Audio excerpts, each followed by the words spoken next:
Hello, everybody. Jan Rutherford here with Self Reliant Leadership. Welcome back to another LinkedIn Live, or as it's now called, Office Hours. And this is going live on LinkedIn, YouTube, Facebook. And for those of you listening later, welcome. I'm glad that you're listening in. We've been doing a bunch of these, and they're basically based on each chapter of the book that we've written, and it outlines what happens on a crucible expedition, all the different stages. And the subtitle of our book is is how grit and disciplined duty forge indomitable teams. So that's what we're going to talk about today.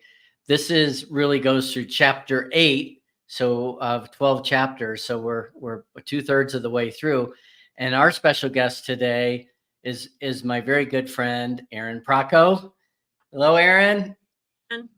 And Erin is an executive at Bell Bank based out of Minneapolis, Minnesota. And Erin is a past Crucible participant, or as we say, Crucible alum. And you gritted it out there, and we're going to talk about that. Hey, as far as your bio, when somebody says, "Hey, give us a couple lines of your bio," what do you usually say? So I'm the Twin Cities president for Bell Bank. I've spent my entire career mostly in commercial banking, and now I spend most of my time leading commercial banking teams, private banking teams. So anything helping recruit, set strategy, and really increase market share at the bank. Yep. Yep. And Erin, I'm going to put you on the spot. So you and I have talked about this before. We could say, hey, you're a banker, but at the end of the day, I mean, how is it that you all are helping people? I mean, you know, like speaking to a group of sixth graders, what would you say how you help people?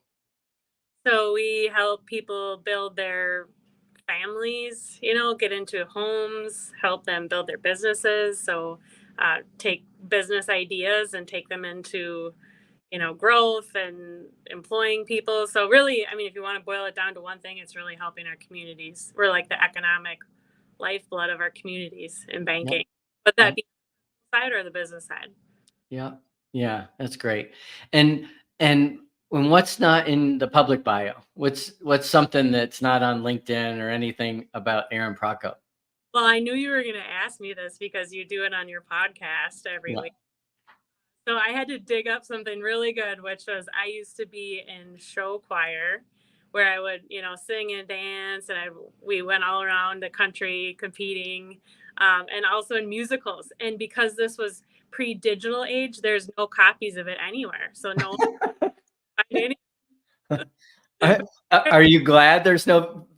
Yeah, Yes. copies out there for people to watch now. Yeah. Do you know? I don't. I was in band in high school, and there's no video. There's zero. I don't even know. There might be one or two pictures of me in a band uniform, maybe, in somewhere. I do have Um, just not video. you have what? I'm sorry. There's just not video. Okay. Yeah. Oh, that's funny. Well, I think if you've listened to a lot of podcasts that we've done on the leadership podcast, you've probably heard us say that a striking thing about the executives and authors and thought leaders we've interviewed is there's a connection to music, a huge connection to music. And I don't know. I wish Jim and I had kept track of how many people on the show play guitar, because I bet you it's 10 to 20%. Well, now that you have your AI feature with your podcast, you could probably find. Well, we that's a great point. We do have an AI feature, but it won't pull that up. It's not smart enough yet to, because I've asked it. Okay. How many musicians have been on the podcast? It's not smart enough yet. Okay. So, well, hey, so as I mentioned when I started, we wrote this book, Jackie Jordan and I, based on the Crucible experience that we've had over 10 years. We've done 25 now. And the great thing about them is they're great. They can be life changing for people. The bad thing about it is we can't take everybody out there. It just doesn't scale very well. So that's a big motivation of why we wrote the book. We thought, hey, there's some great lessons. And there's things that are learned out there that happen in an hour that might take, 6 months of a leadership development course to, get through to somebody. So I've got a video that I'm going to show from a past crucible where I talk about obstacles and expecting adversity. But I'm just wondering if you can, I teased people that were listening that we're going to start with your story about what you did. And for those that are dialed in, if you could put in the chat where you're dialing in from, we'd love to hear that. And also, if you've got any questions along the way, put that in. But Erin, I'm gonna turn it over to you to kind of, tell the story of the adversity that you were first expecting and how that sort of presented itself. Yeah, so my trip was in Uray, Colorado, so there was a lot of elevation, and I'm not necessarily a wilderness girl, I would say. And so I was expecting it to be hard. I was expecting there to be a lot of unknown just in terms of what I would see out there. I was not expecting to struggle with the elevation quite as much as I did. And so I had actually just one, I would even call it maybe an hour out of the 4 days where I really struggled and wanted to just leave and go down the mountain. But, it was important to sort of reframe my perspective and just get through it. And after that, it was, I didn't struggle the rest of the Well, time. So, but you were expecting, that the altitude was going to be an issue. I mean, that was an adversity you were expecting. The way it presented itself, I mean, what when you were there and you were, that thought of I should just turn around. T- Could you go deeper into what you were feeling? yeah, so it was more just, so just to give a little perspective, I'm pretty sure it was day 2, right, Jan? And, Yeah. Yep. at that point, I hadn't really eaten anything. I was nauseous. I couldn't sleep. It was hard to breathe. And we were on a steep part of the mountain. And, really, it was, I just couldn't breathe. I was almost hyperventilating. I couldn't Mm, try to catch my breath. right. So, honestly, I had to stop and I I wanted to quit. I mean, really, that's what I was thinking is like I don't really want to go up this mountain anymore. Yeah. Pack was heavy. It's, and there's a lot of people, but I didn't want to let anyone down. So that was, it's like you almost, I don't think I was communicating as much as I was struggling until Mhm. I got to my breaking point. And then, Yeah. But what kept you going was you didn't want to let people down. When as a leader, how do you instill that into people? When you were if you go back in time, what was it that happened that caused you as a follower to basically say, I don't want to let people down? I mean, you weren't the leader of the trip. You were a follower. I mean, you just don't want to let your team down. And I realized out there that nobody wanted to let their team down and Yeah. nobody wanted to say they were struggling. In fact, when we got to the summit that day, another individual came up to me and said, "Well, I'm really glad you caused us to kind of have to slow down a little bit because I was also struggling too." But that individual didn't say it at all during the day. So it just goes to show when you're a leader, you don't always know who's struggling unless you're checking in with people. Right. And because people aren't going to raise their hand and say it, they Yeah. just don't want the team down. They don't want the leader down. Yeah.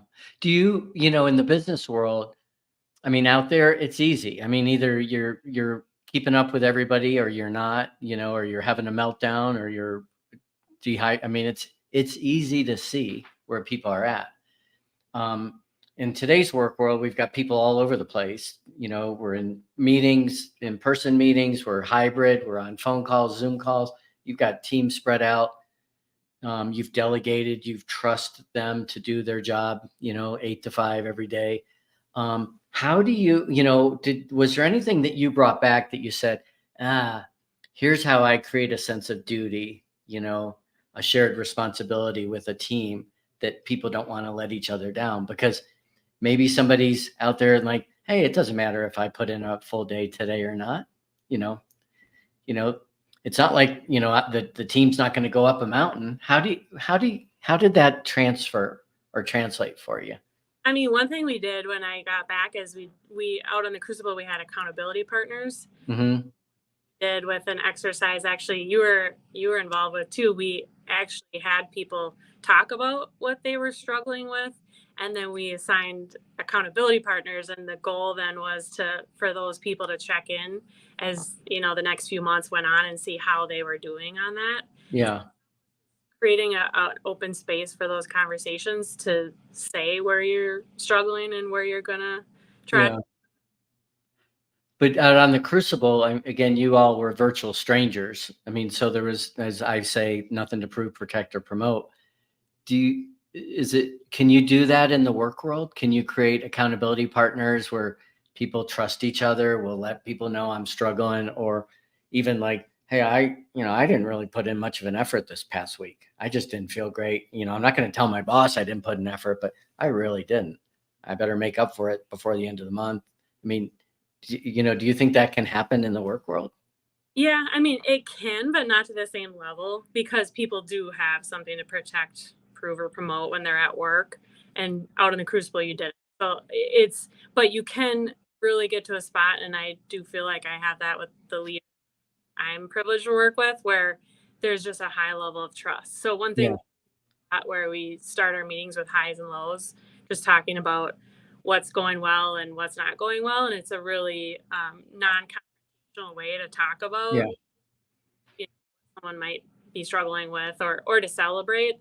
And people are pretty open and vulnerable. I think you have to be vulnerable and get to a spot where you trust each other before that can happen. Yeah. That trust is the word that always comes up. It comes out it comes up out on the Crucible. It comes up in my work and your work. Um, I was talking to somebody today, a younger executive, about his team. And at the very end, I said, so what's your takeaway? And he said, my takeaway is I can't manage all my direct reports the same way at the same time. That's efficient and expedient. I need to get with them individually.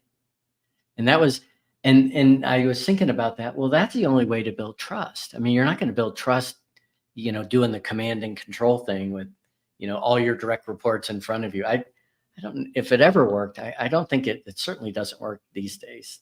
Any thoughts on that? Yeah, I mean, I think it starts with the one-on-one relationships, you know, Yeah.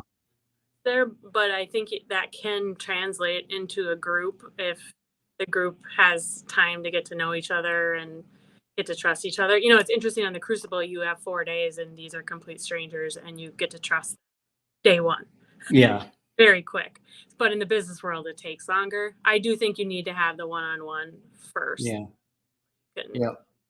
Well, yeah. And I think, trust, whenever you ask people about trust, they always say, well, you got to do what you say. Um, that's the first thing. Then the other thing that'll come up is, oh, you got to be vulnerable. But the thing I think that's often missed is, you know you've got to tell people you trust them, and let them go a little bit. And I think that's what's hard. Do you, I mean, you and I have talked about delegating in the past. Do you think, as you move on to higher and higher level executive roles, that gets easier to delegate and trust, or it gets harder? Oh, geez, that's a good question, Jan. Yeah. I'm not the best delegator, so I might be the wrong person to ask. No, I actually, I feel it with a good team, it's easier. Yeah. It really is. The biggest thing when you're, I think, a little bit more in the executive level is you can get disconnected from what's going on, maybe one or two levels below. So that's the area where I think it's important as a leader to Yeah. just be checking in even when you're delegating. I think there's ways to stay connected while you're still delegating, I guess. Yeah. I think, I look back, from a military background, we were rewarded for being super decisive. In other words, someone came to you and they asked you to make a decision, you made it. And in the business world, I found it, that was a big adjustment to basically slow down. And I think as you get more and more power and influence, you have more and more people coming to you for decisions. And the easy thing to do is to make the decisions. I mean, that's it. That actually is the easy thing to do is do this, don't do this, don't do that. The hard thing is to look at someone and say, what do you think? And then they tell you, and you go, you know what? I trust you. Not say, hey, yeah, do that, but like, I trust you to go make the right decision. I think that's one of the best ways to get trust and to build it. But you have to know that people are going to disappoint you. They're going to mess up. They're not going to do they're not going to decide what you would have decided. Any thoughts on that? Yeah, I mean, I think it's probably important if you're going to do that to allow people to make mistakes. Yeah. And when that person comes back and said, "Hey, I had this idea, you trust me, I tried it," then now it didn't go exactly as planned. And then what's your response as a leader? Because it would be really easy to blame that person because they made the Yeah. recommendation. As a leader, you're in on that too. Yeah. If someone, it's on everybody, and to make sure people don't feel alone to make mistakes. Yeah. Well, you're talking about creating a safe environment, and that can be hard to do. Again, we might say, hey, we want people to be creative, and you're like, okay, well, you got to have a safe environment for people creative, but at the same time, once they get slapped for making a mistake, they're done being creative. I mean, you've killed that value, that initiative. Hey, what I'm going to do, Erin, is I'm going to show a video from a crucible that kind of goes through this, and I'd love for you to,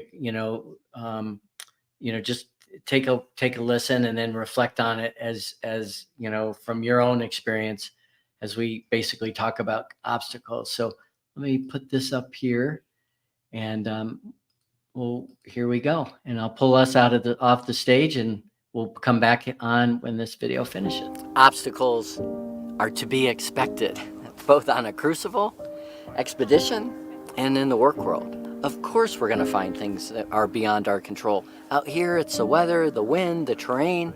In the business world, it might be inflation and employee labor problems, supply chain, all kinds of things. They are to be expected.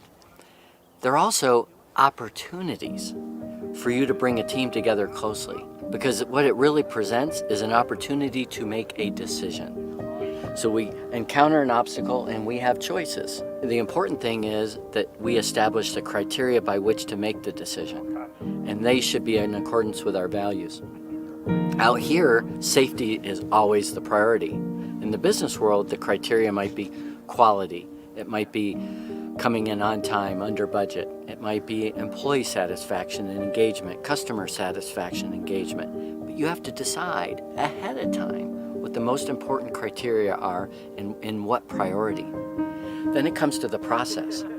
How are you going to make this decision? Out here, when we have a designated leader, the leader, when they get to an obstacle, they always turn around and say, group, what do you think? And there's two routes they go. One, they want people to vote because they want everybody to be engaged and committed. Or they say, hey, I appreciate the feedback. We're going to do X. And they're decisive. And that's where authority comes in. Is there clear delineation of who actually can make the decision? Oftentimes in the business world, when we encounter obstacles, we stop because we haven't laid out those criteria very clearly, the process and who has the authority. The other thing to consider when we encounter obstacles from a personal perspective is we can take the CORE approach, C-O-R-E. It was designated by Paul Stoltz, who wrote Adversity Quotient. In it, he says, when you encounter something that's hard, some sort of adversity, look at it and say, what do I control, what don't I control?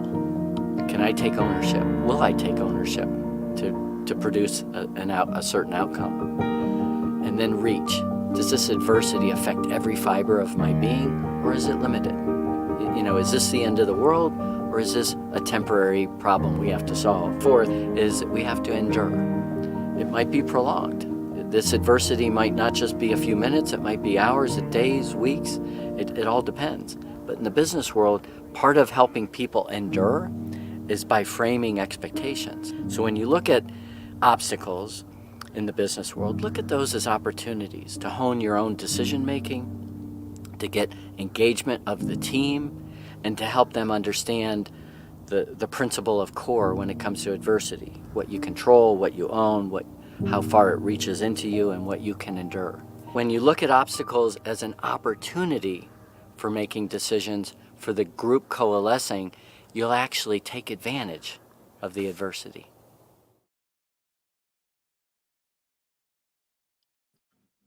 So there we go. Did it remind you of your crucible? Any parts of that?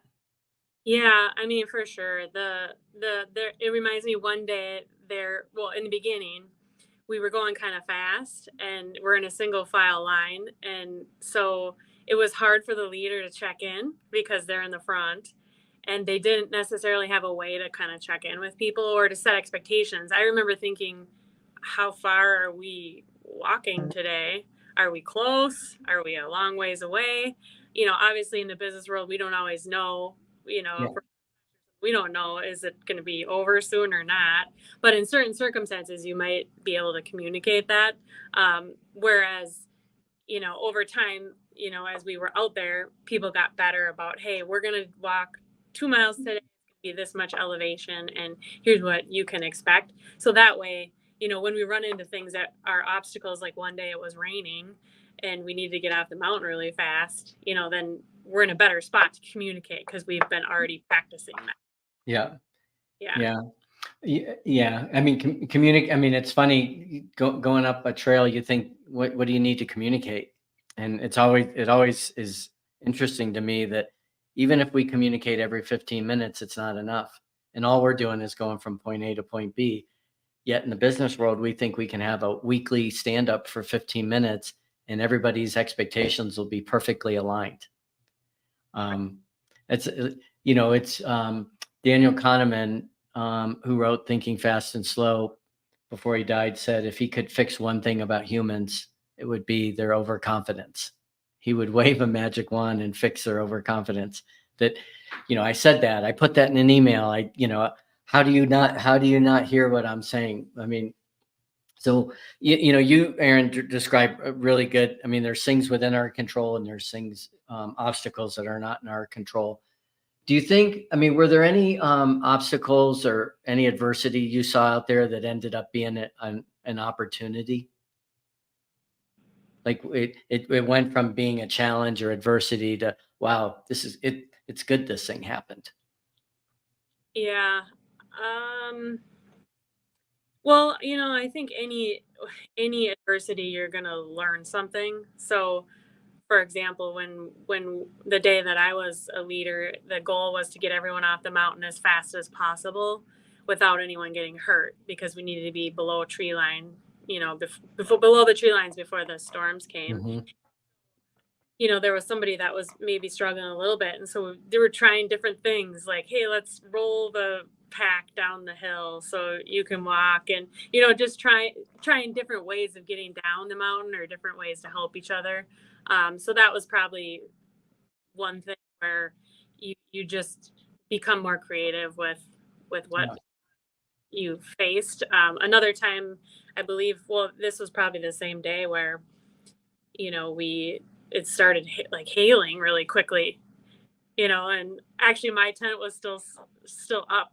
Other people had already packed up their tent faster, so I was able to just go and sit in the tent for a little bit. But you just learn to like help each other too. I mean, that situation, you really do see teams come together with adversity, where they're kind of forced to help, and different people have different skills that you might not have seen otherwise. So Yeah. I remember that. Hey, I forgotten about that. I remember a bunch of us were kind of leaning up against an evergreen tree, just trying to, with our packs and trying to be shielded from from the hail, like a bunch of knuckleheads just standing, like dumb animals. Just like, I hope it doesn't hurt too much. Um, yeah, what you're making me think of, Aaron, is you got a bunch of humans with a gazillion variables, and then you've got external stuff. Out in the crucible, it's weather and terrain. It's pretty simple. It's weather and terrain. Um, and again, those things determine how the humans are going to act. And then in the business world, you've got the external, the environment, the market, demand, the economy, all those different things. And then you've got humans that are reacting to all these different things in different ways, some predictable, some unpredictable. But at the end of the day, it's up to the leader to basically help people seize opportunities, to manage through the adversity, to retain the good employees. I mean, we're asking leaders to do a lot these days, with that. I mean, and this year I keep hearing, well, it's an election year, you know. Anything that's not going the way somebody wants it to go, they say, well, it's an election year. There's always like an excuse. And it's when we're on the crucible and this stuff happens, we always say, well, this is to be expected. This is inevitable. Isn't that the same thing in the business world? I mean, there's a cycle, and and if you've been in the business world long enough, this is going to come around. It's not a linear line. It's cycles. Don't Mhm. you think?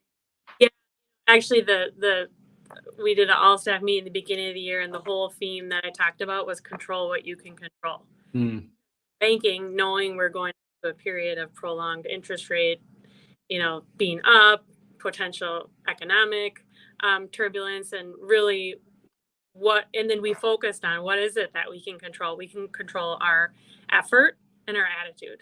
yeah. The things that from an effort standpoint that we can do. We can be out meeting with people. We can be out, um, we can celebrate the successes, and the wins might look different. The win when we set out, I think on our crucible, we had this whole route, Yeah, we did. out, and we didn't make it that whole route, but we defined the win. The win was, okay, we're going to go up a different summit today, and Yeah. that and so let's get focused on that. I think it's easy to have all of us do it. It's human nature to make excuses when things aren't going Yeah. right, and to point the finger elsewhere, but really focusing on what you can control and your Yeah. perspective is very important. The other thing I remember about your experience was, when you were struggling that time, some of the people that kind of helped you, whether it was words of encouragement or helped you physically, um, that motivated them. I mean, I don't know if you remember, but people really were motivated by helping a team member. Mhm. Do you see that go on in the business world where, people are helping each other, and it motivates people to know, hey, somebody wasn't having a good day, week, month, and I helped them, and that actually made me feel good about myself. Yeah, all the time. I mean, Yeah. all the time. Where, a good example for our line of work is commercial real estate is a different world right now, just because of interest rates. And so our commercial real estate leader, he's not doing as many deals, but he said, well, I can't wait to help our other commercial team make introductions where I can, and, do other Mm. things. He's energized by that. So yeah, you're right. I mean, the day that I was struggling, when we got to the top, Justin talked about how the highlight of his day was that I let him carry some of my water, you know, Yeah. let him help. Where I was in my mind thinking, I don't want anyone to have to help me. Yeah. But really, it was very eye opening that people want to help. Yep. It's always an interesting thing on a crucible that, it's the reason we don't want people to help us is it's pride and ego. Like, I want to do it myself. I don't want to be weak, physically, emotionally, mentally. And, I mean, to basically ask for help means you're setting aside your pride and ego, and you're putting the team first, because the goal is for the team to get to the top. If somebody is struggling and carrying too much weight and they can't get there, in your pride and ego get in the way. I mean, you hurt the team. That's a hard lesson. That's a hard thing. I mean, everyone that's ever given up weight on a crucible and let somebody else carry some of their weight, they hated the moment, and they learned a big lesson. And and in the long term effect, nobody ever felt bad about it. I mean, in the moment they did, but not long term. Mm, right. I would agree with that. Yeah. You mentioned yeah, effort and attitude. One of the things that we put in the book, we tried to define grit, and we defined it as a little bit of an equation. And it was passion plus determination plus persistence, or purpose plus will plus stamina. That there's got to be a vision of what you want. There's got to be will, drive, and there has to be stamina. I mean, it's going to be hard for over a extended period of time. It's not going to be a fast, easy effort. And that's, what we defined as grit. And again, in the book, we basically said, grit and discipline duty, this duty I have for the team is what really makes teams indomitable. Um, as we go out, and before we go, Erin, I'm just wondering, what lesson you would impart on somebody, how to develop that, from your crucible experience, your business experience. How do you how do you develop grit and that duty in others, and when you're not on a mountain? Hmm. I it has to do with your purpose. If you know what your purpose is, or you know what you're doing at work matters and contributes to the larger vision, you're going to be more apt to have grit, to do that. As some of it's learned, it's learned through things, by trying things, by caring about what you do, and really being focused and determined on that. Yeah. Well, it's like what I asked you at the very beginning. What do you do? You're a banker. What is it you really do? And you're like, we help people. We're an economic stimulus for the community. If people can lean into that, I mean, then as a leader, you can kind of revisit that. Like, hey, if you're performing, you know, you're making a difference in people's lives. If you're not performing, you're not. And, hopefully, what we can do as leaders is to move people a little bit from that whole mindset of I'm going to go to work for X hours and then I get paid X amount of money, that transactional perspective to, hey, I get to go to work and I get to help people, whether it's colleagues or customers or partners. But there's one of the books on my bookshelf is Noble Selling, by Lisa McLeod. And I love when, one of her favorite questions is always to ask, how have you made the customer's life better? It's not, hey, what did you sell them? How did it help them? It's like, hey, you interacted with a customer. How did you make their life better? I think Hmm. that's a really good question.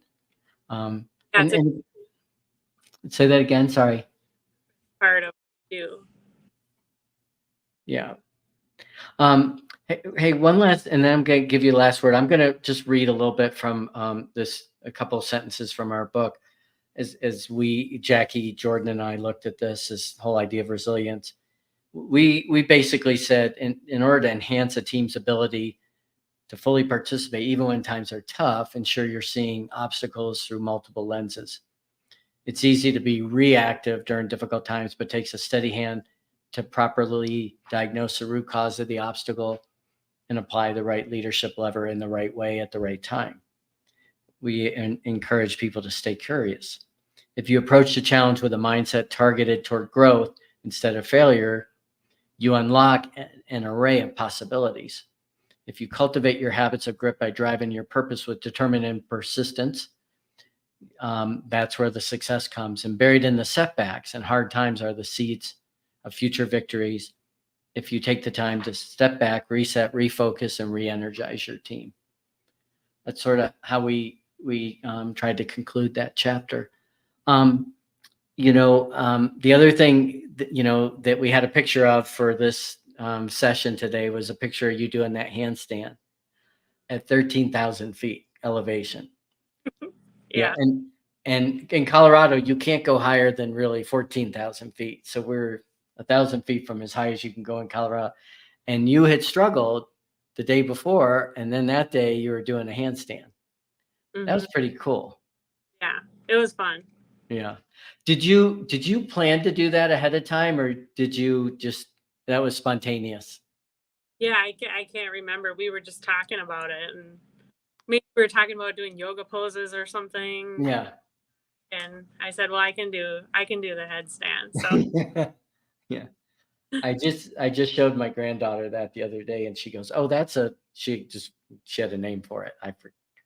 Um I forget what the handstand she called it, but that was pretty impressive. I certainly have never done a handstand ever, not at zero elevation, and certainly not at 13,000 feet. well, I used to be a gymnast too, Jan. So is it less impressive than I've done lots of headstand.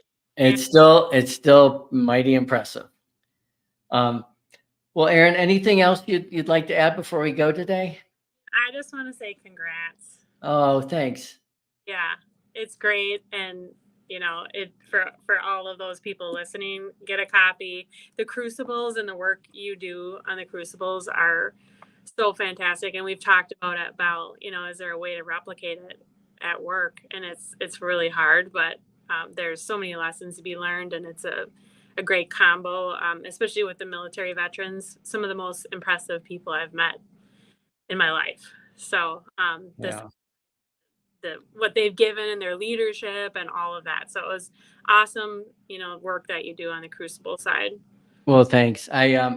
You and I joke, and maybe Dustin's watching, but you got a flag on it from a veteran that carried it in combat, which is really cool. It basically is a testament to how impressed he was with your grit and your determination. On the last crucible we did, it was with Jackie Jordan, who's my co-author, and two other women that were West Point grads. And I got something. Um, this is a coin from West Point women, and I'm very proud of it. It's not your flag, but I really am proud of this. Um, but yeah, and it's funny. And again, I appreciate you saying that nice stuff. This this big old picture came in the mail, and I thought it was from Jackie. I have no idea. I hope to find out this week if it's from our publisher, but they sent, this giant poster. It's really beautiful. And that's the mountain you were on that you were struggling with. This is the mountain on the cover is Duco, if you remember. Okay. Yeah, it looks familiar, although we didn't have her up there, but yeah, it does look familiar. Yeah. Well, Erin, thanks for being on with me today. We've done 25 of them. Some of them, I mean, they were all different and distinctive. Your group had, we had a lot of stuff thrown at us. Altitude, hail. Some people really struggled, and you had some really, wonderfully, generous spirit mind people on that trip that really gave and gave. But again, thanks for that. And your colleague just was on our crucible just recently, Jenny, and she was just as wonderful as you described. And there's something about the Bell Bank spirit. I mean, all the Bell Bank people we've had on crucibles, which I think is five now. I Okay. think I think it's five. You and Jenny, Kyle, Adam, and Ben. Okay. Everybody has been, in their own way, has been a significant contributor to that. So we, Well, we appreciate Bell's support. yeah, thanks, Jan. Well, it was fun to be on with you today. Yeah, well, thank you. And if you hang on a second, we'll catch up when I hit the end stream button. But again, for all of those of you watching, really appreciate it. And if you go to my website, you can find out where to pre-order the book. It's selfreliantleadership.com, and the book comes out August 20th. We hope you get a copy. Thanks, everybody. We'll see you on Thursday or Friday this week. We'll have another LinkedIn Live, this time with Jim Peters. We'll see you next time. Thanks.